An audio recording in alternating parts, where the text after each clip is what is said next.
अस्सलाम वालेकुम, मैं हारिस बिन अमीन अपने यूट्यूब चैनल में आपको खुशामदीद कहता हूँ। पाकिस्तान की सियासत में बाकायदा तौर पर तो कोई हलचल हमें नज़र नहीं आती। जिस तरीके से हो रहा था ना कि मीटिंग्स हो रही हैं, जब 26वीं आईनी तरमीम आ रही थी, या पाकिस्तान तहरीक इंसाफ ने रोडों पर निकलने का ऐलान कर दिया है, कंटेनर्स जो है उनको लाया जा रहा है, रोडों पर रखा जा रहा है, ऐसी कोई डेवलपमेंट होती हुई नज़र नहीं आ रही। लेकिन अंदर ही अंदर सब तैयारी कर रहे हैं, और किस बात की तैयारी कर रहे हैं वो मैं आपको बता देता हूँ। पाकिस्तान तहरीक इंसाफ की जानिब से ये ऐलान कर दिया गया है। अली अमीन गंडापुर साहब ने कैटेगोरिकली दो टोक अल्फाज में ये कहा है कि 9 नवंबर को जो वो निकलेंगे तो वो फाइनल कॉल है उनकी। पहले उनका प्लान था पेशावर में जलसा करने का, उसके बाद वो प्लान तब्दील हो गया और जलसे की जगह और डेट दोनों बदल गई। यानी कि उन्होंने कहा कि 9 नवंबर को सवाबी में अब हम जलसा करेंगे और उस जलसे में अपना फाइनल लाएअमल देंगे। यानी कि बहुत ही इस बात के चांसेस हैं कि वो अपना लाएअमल दें, लेकिन ये लाएअमल क्या होगा, ये बात बहुत इंपॉर्टेंट है। उन्होंने तो ये बात कही है कि अब जब हम जाएंगे तो अपने घरों पर सबको ये तलकीन की है कि बता देना कि हो सकता है आपको हमारे जनाजे पढ़ना पड़े, हो सकता है हमें गिरफ्तार कर लिया जाए, हो सकता है हमें ज़ख्मी कर दिया जाए, हो सकता है हम वापस ना आएँ। लेकिन ये बातें अली अमीन गंडापुर साहब की ज़ुबान से ज़्यादा इंसान को भरोसा करने का दिल नहीं करता। उसकी वजह यह है कि पहले भी मुतअद्दिद बार ऐसा हो चुका है। पिछले 2-3 माह का अगर आप जायज़ा लें तो अली अमीन गंडापुर की कॉल पे कहा यही जाता था कि इमरान खान साहब की कॉल है और अली अमीन गंडापुर साहब लीड कर रहे हैं। लेकिन जब फाइनल राउंड में चीज़ पहुंचती थी, जब गेम फाइनल राउंड में पहुंच जाती थी, तो अली अमीन गंडापुर साहब हमें नज़र नहीं आते थे।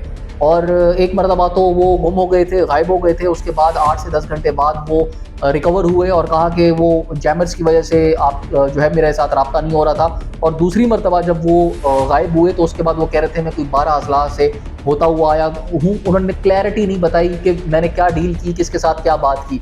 लेकिन उस वक्त भी मैंने ये बात कही थी कि अली अमीन गंडापुर की बात पर अगली मरतबा लोग नहीं निकलेंगे। अली अमीन गंडापुर की ज़ुबान पर अब कोई एतबार नहीं करेगा, क्योंकि उन्होंने बता दिया कि वो लीडर नहीं है। लीडर वो होता है जो कि अपने आखिरी बंदे के जो टारगेटेड एरिया होता है उस तक पहुंचने तक लीड करता है। लीड फ्रॉम द फ्रंट जो बंदा करता है, he is called the actual leader. और उन्होंने ये बता दिया कि वो एक्चुअल में लीडर नहीं है। और अगर आपको ज़बरदस्ती उठा लिया गया था, आपको ज़बरदस्ती गायब कर दिया गया था, या आपको धोखे के साथ कुछ आपके साथ इस तरह होगा कि धोखे से बुलाकर उसके बाद यरगमाल बना लिया गया, या आपको डील करने के लिए मजबूर किया गया, तो वो बात आकर आप अपने लोगों को बता देते। उसमें आपका कद काट जो है वो कम नहीं होता, बल्कि मजीद लोगों के दिलों में आपकी इज्जत बढ़ती, आपके लिए उनके दिलों में एक हमदर्दी उजागर होती। मेरे ख्याल से जो पाकिस्तान तहरीक इंसाफ अब ये मूव करने जा रही है, और वो लोग कहते हैं कि अब हम इमरान खान साहब को कैद से बाहर निकाल कर ही दम लेंगे, तो वो बहुत मुश्किल नज़र आ रहा है। अच्छा, ये इस वक्त ये लोग कर क्यों रहे हैं, ये बहुत इंपॉर्टेंट सवाल है। वो मैं आपको बता देता हूँ कि आने वाले चंद रोज़ में फैसला होने के बहुत ज़्यादा इम्कानात हैं कि 190 मिलियन पाउंड का फैसला हो जाए। और वो फैसला काफ़ी एक्सपेक्टेड है कि पाकिस्तान तहरीक इंसाफ के बानी इमरान खान और उनकी अहलिया बुशरा बीबी के अगेंस्ट आएगा, और उसमें काफ़ी लंबी कैद इन दोनों को हो सकती है। और जिसको सामने रखते हुए पीटीआई के जो लोग हैं, मौजूदा क़यादत है, ताकि हम पर लोग क्रिटिसाइज़ ना करें।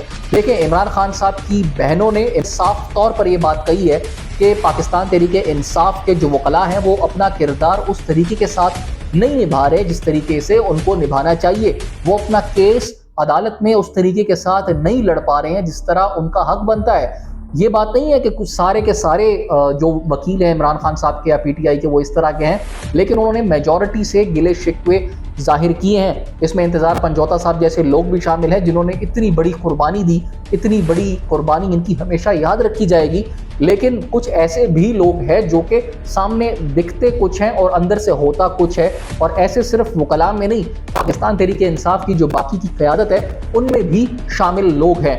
अब जो ये 9 नवंबर को एक स्ट्रैटेजी बना रहे हैं, तो वो असल में लग यही रहा है कि इमरान खान साहब को छुड़ाने का इनका कोई प्लान नहीं है, क्योंकि इन्होंने जो हरबे आजमाने थे, जो अपनी ताकत इस्तेमाल करनी थी, वो इन्होंने कर ली है। और अब इसके बाद एक चीज़ जब आप स्टार्ट करते हैं, आप जब एक गाड़ी स्टार्ट करते हैं, उस वक्त आप अपना पूरा जोर लगाते हैं। उसने उस वन गो में जितना जाना होता है, स्टार्ट लेना होता है, वो चली जाती है। उसके बाद उसकी स्पीड को बैलेंस रखना आपका काम होता है। लेकिन हुआ ये कि यहाँ पर इन्होंने 1, 2, 3 ट्राइज की हैं और तीनों की तीनों मरतबा ये फेल हो गए हैं। लेकिन अवाम की तरफ से फेल नहीं हुए, पाकिस्तान तहरीक इंसाफ के वोटर्स की तरफ से फेल नहीं हुए।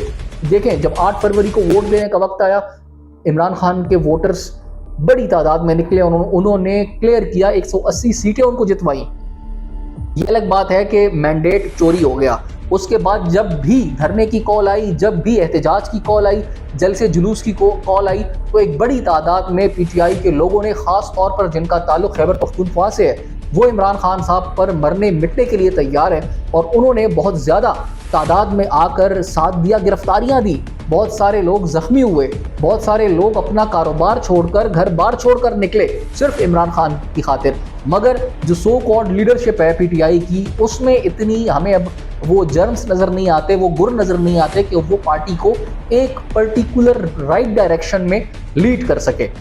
अच्छा, एक बात जो आजकल सोशल मीडिया पे भी और मेन स्ट्रीम मीडिया पर भी बहुत ज़्यादा चर्चा में है, वो ये है कि इमरान खान साहब के जो सपोर्टर्स हैं, उनको लगता है कि ट्रंप के आने के बाद इमरान खान साहब को जेल से रिहा कर दिया जाएगा, क्योंकि मुमकिन है, वो एक्सपेक्ट करते हैं कि ट्रंप की जानिब से, उनकी एडमिनिस्ट्रेशन की जानिब से ये प्रेशर पाकिस्तानी हुकूमत पर डाला जाएगा। इस बारे में राना सनाउल्लाह साहब ने एक स्टेटमेंट दी है कि अगर ऐसा हो जाता है तो हमारा काम आसान हो जाएगा। उन्होंने एक तंज किया है, उन्होंने कहा है कि अगर ऐसा हो जाता है तो फिर तो इमरान खान साहब का अपना जो बयानिया है वही रद्द हो जाएगा। तो उनका कहने का मकसद ये था कि इमरान खान साहब को जब निकाला गया तो उन्होंने ये अपने एक जलसे में कहा था कि मुझे अमेरिका के कहने पर इन्होंने निकाला है, तो इसीलिए अगर वो ऐसा कहते हैं और उसी अमेरिका के कहने पर उनको जेल से बाहर निकाल दिया जाता है, तो राना सनाउल्लाह के मुताबिक उनके लिए वो सही नहीं होगा, उनकी एक किस्म की सियासी मौत हो जाएगी। तो राना साहब को मैं इस बात का जवाब देना चाहता हूँ, राना साहब को ये बहुत सीनियर हैं, उम्र में भी बड़े हैं, तजुर्बा उनका बहुत ज़्यादा है, मगर उनको इस बात को समझना होगा कि जिस वक्त इमरान खान ने ये बात कही थी कि मुझे ये अमेरिका निकाल रही है, तो उस वक्त एडमिनिस्ट्रेशन डिफरेंट थी, एडमिनिस्ट्रेशन जो बाइडन की थी, और हर एडमिनिस्ट्रेशन की पॉलिसी डिफरेंट होती है। जो बाइडन चाहते थे कि इमरान खान को हटाया जाए। क्यों हटाया जाए? क्योंकि उनसे अड्डे मांगे गए थे, या एक सवाल हुआ था अगर अड्डे मांगे जाएं पाकिस्तान से तो क्या वो अमेरिका को अपने अड्डे फराहम करेगा, जिसके जवाब में इमरान खान साहब ने कहा था एब्सोल्युटली नॉट। तो एक बात याद रखिएगा कि अब भी इमरान खान से अगर डोनाल्ड ट्रंप भी अड्डे मांगेंगे तो ऑब्वियसली उनका जवाब होगा एब्सोल्युटली नॉट। हाँ, अगर डोनाल्ड ट्रंप को अड्डे देने के लिए वो रजामंद हो जाते हैं, तब आप कह सकते हैं कि इमरान खान साहब की सियासत, खान साहब की मकबूलियत अब खत्म हो गई है, और वो हो भी जाएगी अगर ऐसा वो करते हैं। मगर याद रखिएगा वो ऐसा नहीं करेंगे। खान साहब को ये ऑफर दी गई है कि ये बातें मान लीजिए और आप बाहर आ जाएंगे, लेकिन इमरान खान साहब ने उन बातों को नहीं माना। इन पास्ट आपको पता होना चाहिए कि पाकिस्तान के तमाम लीडर्स जो भी जेल में गए, वो सब जो है बातें मानकर, डील करके, माफिया मांगकर वापस चले गए। और क्यों? क्योंकि उनको इक़्तिदार चाहिए था। एक बात याद रखने की ज़रूरत है कि जो बंदा भी डील करके बाहर गया है, आपके पास मुतअद्दिद मिसालें मौजूद हैं। प्राइम मिनिस्टर, साबिक प्राइम मिनिस्टर नवाज शरीफ साहब से बड़ी मिसाल तो कोई हो नहीं सकती, क्योंकि उन्होंने जितनी मरतबा इस्टेब्लिशमेंट के साथ डील की है और माफिया मांगी है, उसकी मिसाल कोई नहीं मिलती। तो वो बाहर निकल कर दोबारा हुक्मरान तो बन गए हैं, मगर लीडर नहीं बन सके। और इमरान खान की ये स्ट्रैटेजी है, उनका ये मानना है, उनका ये विजन है कि मैं अपने लोगों का लीडर हूँ और मैंने लीडर बन के ही रहना है और लीडर बनकर ही इस दुनिया से जाना है। वो इस बात को प्रायोरिटी कभी नहीं देंगे कि मैं अपनी आज़ादी के ऊपर अपने लोगों का सौदा कर दूं। आप अगर कुछ करना चाहते हैं, आप अगर अपना नाम जिंदा रखना चाहते हैं, तो वो तारीख तभी बनती है जब आप उसके मुताबिक काम करते हैं, क्योंकि तारीख कभी बुज़दिलों को याद नहीं रखती, तारीख बहादुरों को याद रखती है, तारीख कुर्बानी देने वालों को याद रखती है। और इमरान खान का जो स्ट्रेंथ है, जो उनकी पावर है, जितने वो फाइटर बन के सामने आए हैं, पिछले 1.5 साल से वो जेल में है और किसी तरह से भी डील करने के लिए तैयार नहीं है, तो इससे ये साबित होता है कि इमरान खान एक तारीख रकम करने जा रहे हैं, और वो तारीख में हुक्मरान नहीं बल्कि लीडर बनकर खुद को याद रखवाना चाहते हैं। आप इस बारे में क्या राय रखते हैं? कमेंट सेक्शन में जरूर बताइएगा। अपना ख्याल रखिएगा। अगले ब्लॉग में दोबारा मुलाकात होगी। अल्लाह।